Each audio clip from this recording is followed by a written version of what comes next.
D'abord, merci beaucoup de nous inviter d'abord à réfléchir ces questions-là et puis à partager nos réflexions avec vous, dans la mesure où c'est quand même pas l'enseignement qui est au cœur de vos questions.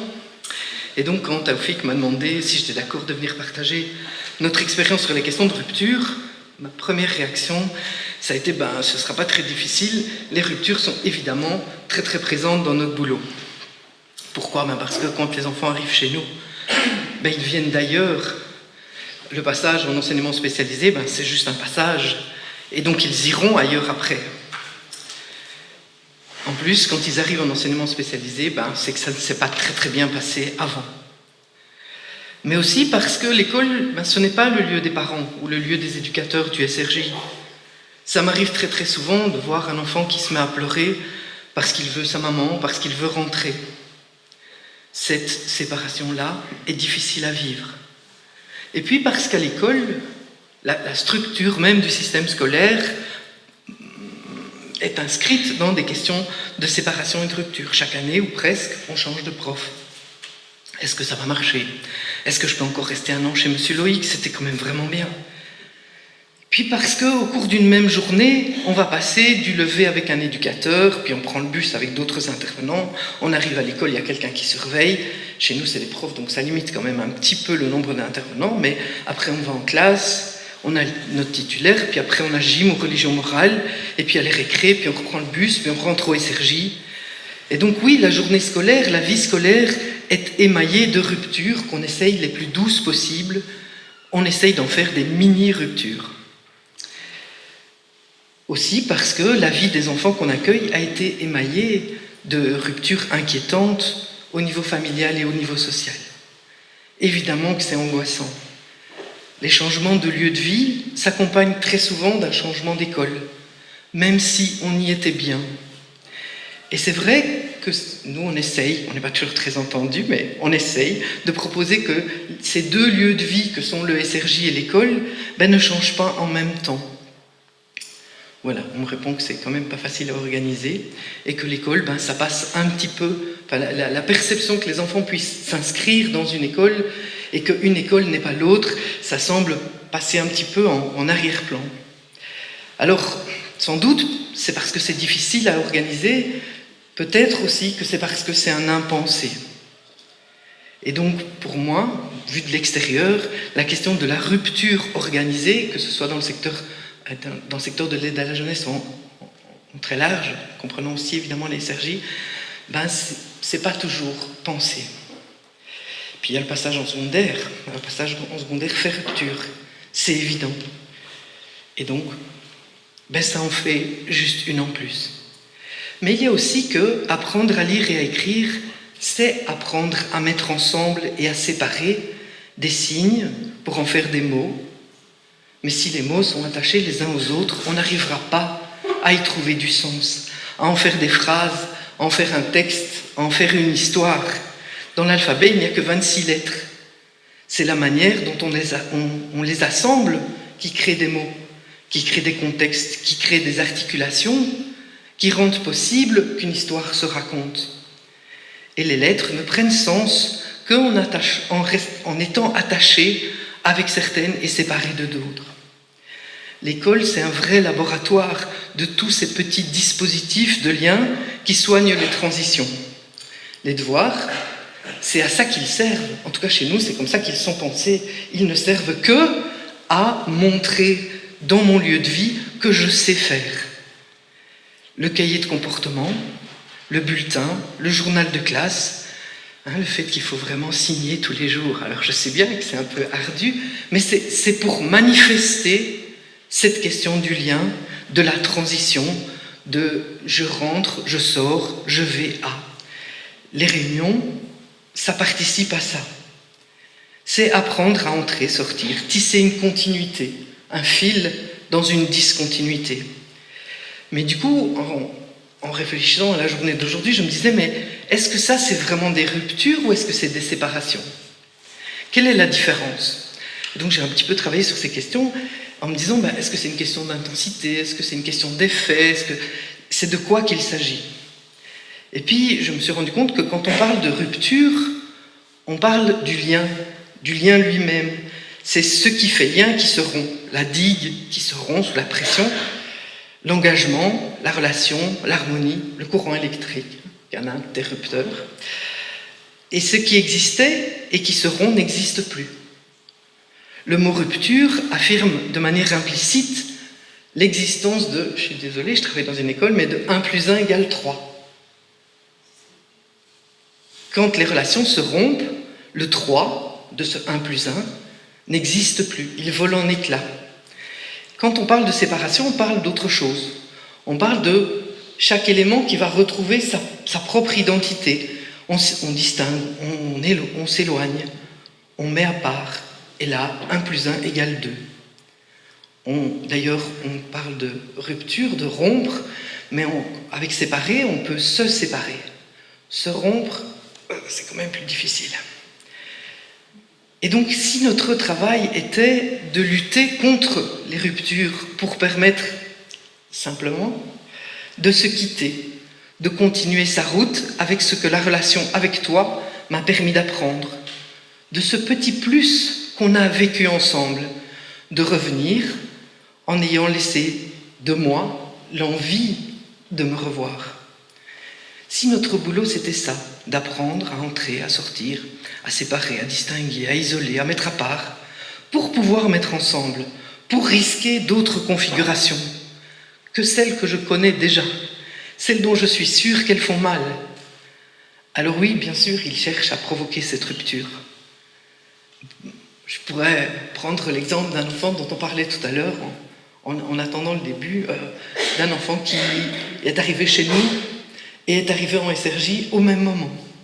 Un enfant qui quittait l'hôpital, un enfant qui, chaque fois qu'il y a quelqu'un qui passe, il insulte. Il insulte, il insulte, il insulte. Ah oui, aussi, il insulte encore. Et puis là, ça fait 2 ans qu'il est en apprentissage lecture. Et rien, 0. Il n'apprend rien. A, E, I, O, U. On en est toujours là. Et puis moi, à un moment donné, j'en ai marre. Et je lui dis, écoute, tu sais quoi, viens dans mon bureau. On va essayer de réfléchir ensemble. Alors on prend des petites cartes, les cartes, c'est juste une syllabe. On prend des petites cartes, on fait des mots. Et il sait lire. Mais il ne veut le montrer à personne. Pas question que son institutrice soit au courant. Alors je fais venir dans mon bureau, petit à petit, une ou deux personnes, un enfant, un adulte, avec qui il a un lien. Et petit à petit, il arrive à montrer, ben oui, en fait, je sais faire ça. Il crée parfois, il y avait une autre enfant qui était punie dans mon bureau, elle était assise là, et puis elle le voit lire, et puis elle lui dit, ah ben moi aussi j'ai envie d'apprendre. Et donc tout à coup, il y a quelque chose qui se dénoue, alors qui n'est pas dénoué. En classe, il ne fait toujours rien, il ne sait toujours pas plus que « ah » et encore. Mais on va y arriver doucement, on va y arriver à son rythme. Est-ce que c'est ça qu'il cherche, de provoquer cette rupture? Est-ce que c'est ça qu'il cherche? Moi, je ne suis pas sûre. Je pense qu'il cherche plutôt, lui et les autres, à s'assurer de la solidité du lien, pour que justement, il n'y ait pas de rupture qui les prenne par surprise, parce que la rupture, ils savent combien ça fait mal. C'est peut-être ça qu'on dit quand on accueille les enfants à l'école, chez nous, en disant « Ah ben non, chez nous, on renvoie pas ». Alors, il y en a bien toujours un pour questionner. Oui, mais si je fais des choses très très graves, ce serait quoi les choses très très graves? Si je prenais un couteau et que je tuerais un éducateur ou un professeur. Oui, ça serait très embêtant. Je ne sais pas ce qu'on ferait. Mais en tout cas, on va s'arranger pour que ça ne t'arrive pas. On ne va pas te laisser faire ces choses-là. Tu es un enfant, pas un monstre, et donc compte bien sur nous pour t'arrêter avant que ça n'arrive.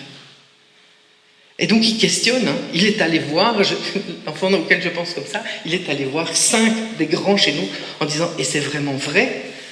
Écoute, t'as vu, Madame Valérie, elle a les cheveux blancs, c'est de ma faute. Voilà ce qu'il a eu comme réponse. Et donc, mais dans le même moment, on va aussi parler de l'après, de ce que ce moment au moineau, c'est qu'un moment de passage, qu'à 13 ans, quoi qu'il se passe, de toute façon, tu iras ailleurs. Alors parfois on nous interpelle en disant « mais quand même, parler de ça dès le premier jour, c'est quand même un peu rude ». Est-ce que ça permet vraiment aux enfants de s'installer? En tout cas, nous, on a l'impression que oui. On a l'impression que parce qu'on dit qu'à un moment donné, ce sera fini, on va pouvoir s'installer un temps. Et si on veut partir plus tôt, il n'y a qu'une seule solution. C'est de bien apprendre et d'avoir un comportement nickel. Sinon, peu importe ce qu'il arrive, on va te garder. Alors parfois, ça crée l'effet inverse. Évidemment, c'est qu'on a un moment d'accalmie comme ça, et puis tout à coup, on voit des choses un peu difficiles, et oui, mais si jamais je vais bien, alors vous allez m'envoyer ailleurs. Bon, on en rediscutera. Et c'est vrai qu'on attache énormément d'importance à préparer l'après. Ça veut dire que c'est quand même toute une partie de notre boulot, c'est de dire,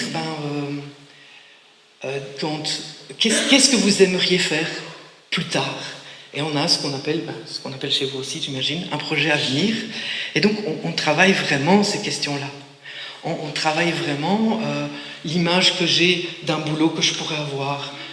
On a, depuis septembre cette année, on travaille à ça pour les enfants qui vont passer en secondaire.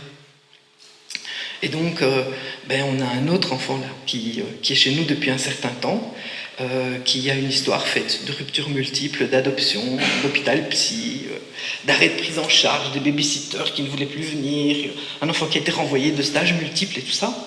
Et là, il va changer d'école. Il va changer de SRJ aussi.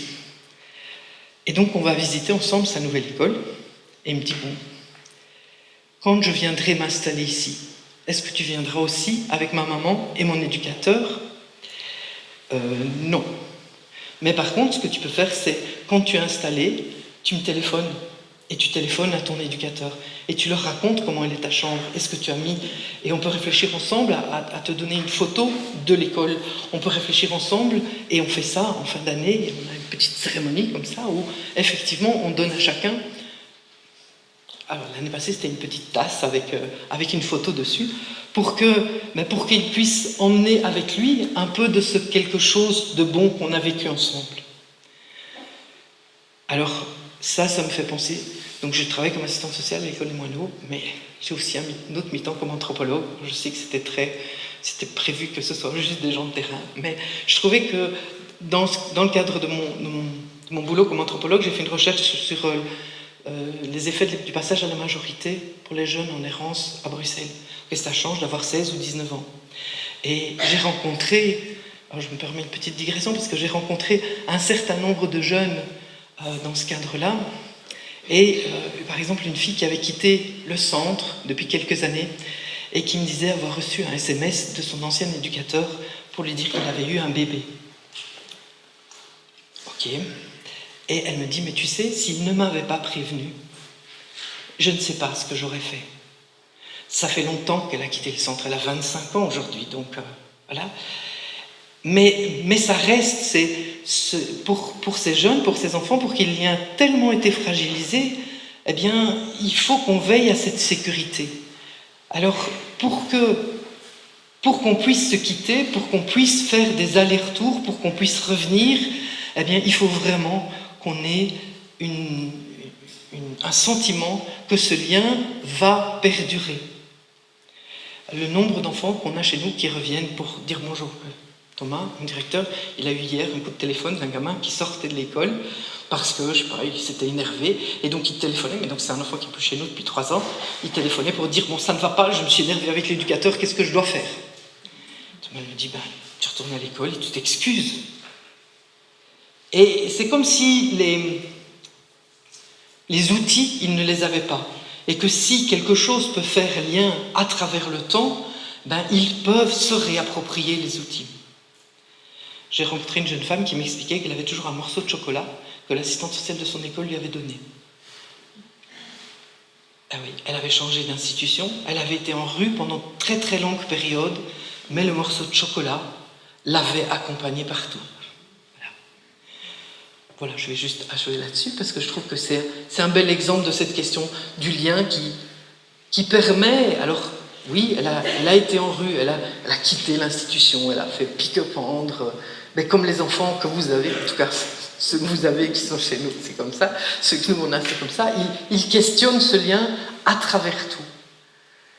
Et si on arrive d'une manière ou d'une autre à leur rassurer que oui, ils continueront à faire partie chez nous. Dans le couloir, il y a des petits mots que les enfants écrivent quand ils s'en vont. C'est affiché, c'est dans des cadres par année. Et quand ils reviennent, ils vont voir. Ma photo est toujours là, mon petit mot est toujours là. Je compte toujours pour toi. Merci de votre écoute.